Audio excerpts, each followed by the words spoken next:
Hello everyone, this is your English teacher with your poem Amanda, which is in the book First Flight. And here we are and we are going to start the poem with the central idea of the poem firstly. बेटा इस poem के अंदर एक Amanda नाम की लड़की की बात की गई है जो अपनी ज़िंदगी अपने हिसाब से जीना चाहती है, लेकिन आप सबकी लाइफ में ऐसा होता है। आपकी जो एज है that age is like to do whatever you want. जो आप करना चाहते हो वो आपको करने दिया जाए, ऐसा सभी के मन में आता है। Why are your parents calling you again and again, बार बार क्यों आपको टोकते हैं। वाई आर ये they nagging you again and again. So इन्हीं सारी चीज़ों के बारे में सोचकर जो हमारी पोइटेस है उसने इस पोएम को लिखा है। वो सिर्फ उस लड़की के मन की बातें बताना चाहती है या उस लड़की के जरिए बहुत सारे ऐसे बच्चों के मन की बातें बताना चाहती हैं जो वो अपने मन में सोचते हैं कि मेरे पेरेंट्स मुझे क्यों सारा दिन टोकते रहते हैं। Why do they all nag me all the time. So firstly we'll read the preface of the poem and afterwards we'll start reading the poem. Firstly, the preface is, every child feels that he or she is controlled and instructed not to do one thing or another. हर बच्चे को ऐसा feel होता है कि उसे control किया जाता है, उसे कहा जाता है कि ये करो ये मत करो, पापा ऐसे कहते हैं, मम्मा ऐसे कहती हैं। बहुत सारी चीज़ें आपको फील होती हैं। कई बार ऐसा भी लगता है कि आपकी फ्रीडम आपसे छीन ली गई है।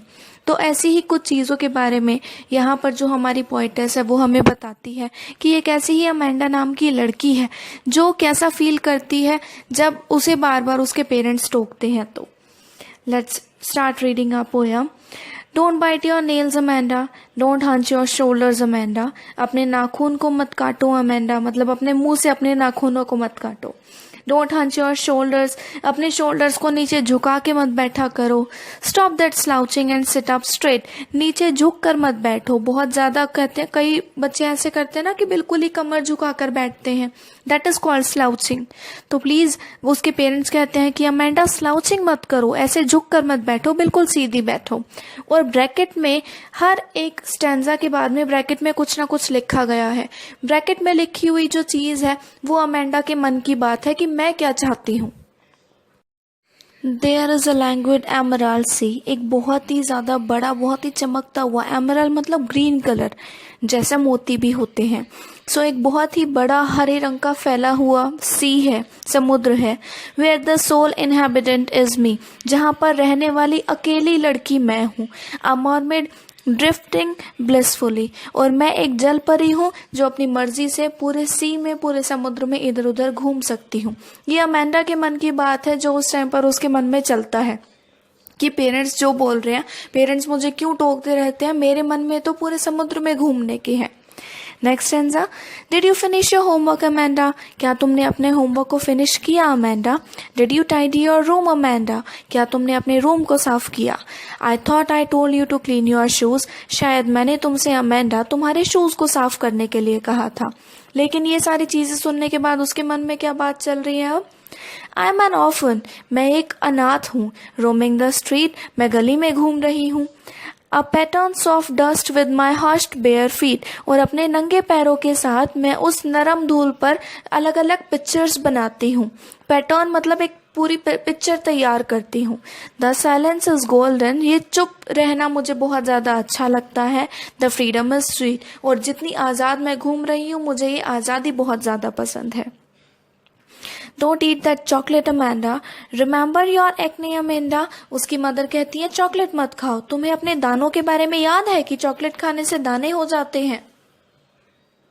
Will you please look at me when I am speaking to you Amanda, उसकी मदर अब परेशान हो जाती है कि क्या तुम प्लीज मेरी तरफ देखोगी जब मैं तुमसे बात कर रही हूँ, और तुम बार बार इग्नोर करने की कोशिश करती हो।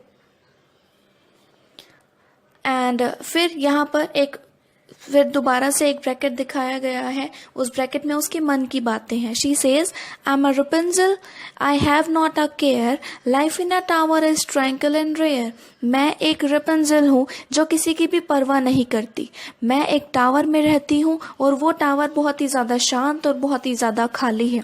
रपुंजल एक लड़की का नाम था जिसके बहुत लंबे लंबे बाल थे। वो गलती सिर्फ एक करती है कि अपने लंबे बालों को वो नीचे गिरा देती है और उसके साथ अपनी मतलब लाइफ को शेयर करती है किसी और के साथ।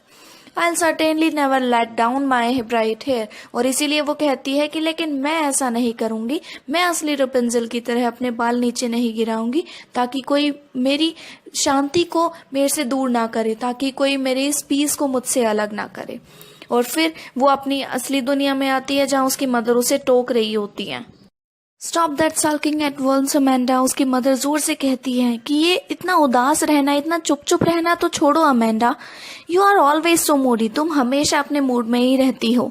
Anyone would think that I nagged at you, कोई तुम्हें देखेगा तो सोचेगा कि मैं हमेशा तुम्हारे पीछे ही पड़ी रहती हूँ, या मैंने ही तुम्हें हमेशा इस तरीके से तंग कर रखा है जो तुम इतना मूडी या इतनी परेशान सी रहती हो। लेकिन फिर भी उसकी जो बातें हैं, उसके जो ख्याल है वो उसके मन में ही है, और वो वही चाहती है जो उसके मन में होता है। Thank you for this poem and thank you so much. अगर फिर भी आपको कोई डाउट होता है, you can clear your views and have a nice day.